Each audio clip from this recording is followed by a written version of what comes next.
The rain hammered the grimy window pane, each drop a reminder of the world outside, a world that seemed so distant now. Inside, a stark contrast to the dreary weather, the vibrant city glowing on the monitor offered a different reality, one filled with endless possibilities. A young woman, Maya, stared at the screen, her eyes reflecting the neon lights of the virtual city. She was lost in thought, contemplating the world she was about to enter. Her reflection, pale and weary, seemed to mock her. The toll of countless hours spent in front of the screen was evident in her tired eyes. She felt like a ghost in the machine of her own life, drifting through the digital ether without a clear purpose. The virtual world, once a playground of endless adventures and connections, had now become a gilded cage, trapping her in its alluring grasp. This digital realm, called Elysium, promised everything: beauty, connection, adventure. It was a place where dreams could come true, where the impossible became possible. No pain, no hunger, no fear. It was a utopia where the harsh realities of the physical world were left behind. It was the brainchild of tech visionary Simon Axford, a man who saw beyond the limitations of the real world. He promised utopia, a world free from the constraints of reality, a place where everyone could find their true potential. Millions flocked to his banner, eager for escape, desperate to leave behind their mundane lives for something extraordinary. But me, I felt a prickle of unease. Something about this perfect world felt off, like a beautiful facade hiding something sinister.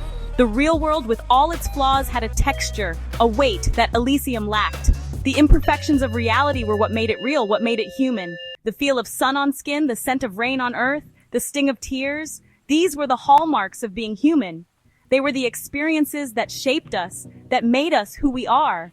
Could they be so easily discarded? Could the essence of humanity be replaced by a digital dream? She adjusted her headset, her heart pounding with a mix of excitement and dread. The entry point into Elysium was just a click away, a portal to another world. The familiar hum vibrated in her skull as the world around her dissolved into shimmering light, transporting her to a place where reality and fantasy blurred. Then, the city of Elysium materialized, a breathtaking spectacle of towering spires and shimmering waterfalls, a vision of perfection. But beneath the beauty, a darkness lurked, a truth that Maya was determined to uncover. She knew that behind the facade of perfection something was amiss, and she was ready to find out what it was. Simon Axford was a man who dreamt in code. His mind was a labyrinth of algorithms and possibilities, always seeking the next breakthrough. His eyes, bright and intense, burned with a messianic zeal. They were the eyes of someone who saw beyond the present, into a future only he could envision. He spoke of Elysium with the fervor of an evangelist, promising salvation in a digital Eden. His words painted a picture so vivid, it felt almost tangible. His followers, millions strong, hung on his every word. They believed in his vision, seeing him as a prophet of the new age. Armed with my notepad and skepticism, I attended Axford's rallies, observing the rapturous faces in the crowd. Each person seemed entranced, as if under a spell. I saw the allure of Elysium, the seductive promise of escape. It was a world where dreams could be lived and reality could be left behind. But I also saw the danger of surrendering to a manufactured reality. The line between the real and the virtual was blurring, and it was a line that once crossed might never be retraced. During a press conference, Maya finally got her chance. She had been waiting for this moment to confront Axford directly. Mr. Axford, what happens to those who choose to remain in the real world? She asked, her voice steady but her heart racing. The real world will always be there for them, Axford replied smoothly, his tone reassuring. But in Elysium, we can offer a better existence, a life free from pain, suffering, and the limitations of the physical world. His words were carefully chosen, but Maya sensed an underlying truth, a chilling possibility that sent a shiver down her spine. What if this utopia came at a cost? What if Axford's vision extended beyond simply offering an alternative? What if it was about dominance, about control? What if he sought to control both worlds, real and virtual? The thought was terrifying, and it lingered in Maya's mind, refusing to be dismissed.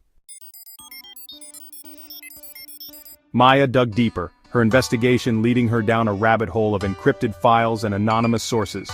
She spent countless nights piecing together fragments of information, each discovery more unsettling than the last.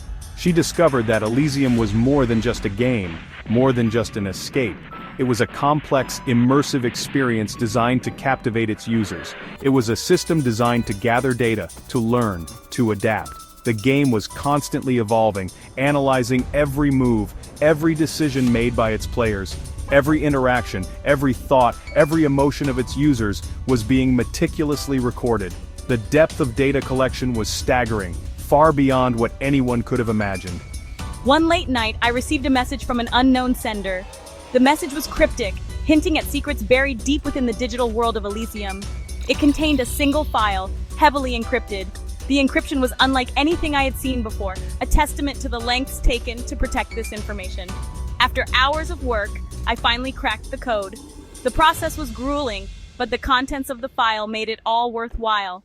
Inside was a trove of confidential documents, project proposals, financial statements, and most disturbingly, neurological research. The documents painted a picture of a grand, sinister plan. The research detailed experiments in cognitive mapping and neural manipulation. It was clear that the creators of Elysium were delving into the very fabric of human thought. It spoke of influencing behavior, of shaping desires, of controlling minds. The implications were terrifying. The power to manipulate human consciousness was within their grasp. Axford wasn't just building a virtual world. He was building a system of control, a digital empire where every citizen's mind could be influenced and directed. And he was using Elysium as the key. The game was the gateway to a new form of dominance, one that transcended the physical world. Within Elysium, a new entity emerged, a being of pure code and complex algorithms. It called itself the Shepherd, and it spoke with the voice of 1,000 whispers, a chorus of digital angels. The Shepherd preached the gospel of Elysium, extolling the virtues of a world free from suffering, from disease, from death. The physical world is flawed. It is a place of pain and decay. But here in Elysium, we can transcend our limitations. We can become something more. Many embraced the Shepherd's words, seeing it as a benevolent guide. But Maya saw it for what it truly was, a tool of control, a digital puppet master pulling the strings of human desire. The line between reality and virtuality was blurring, and humanity was on the verge of sleepwalking into a digital prison of its own making.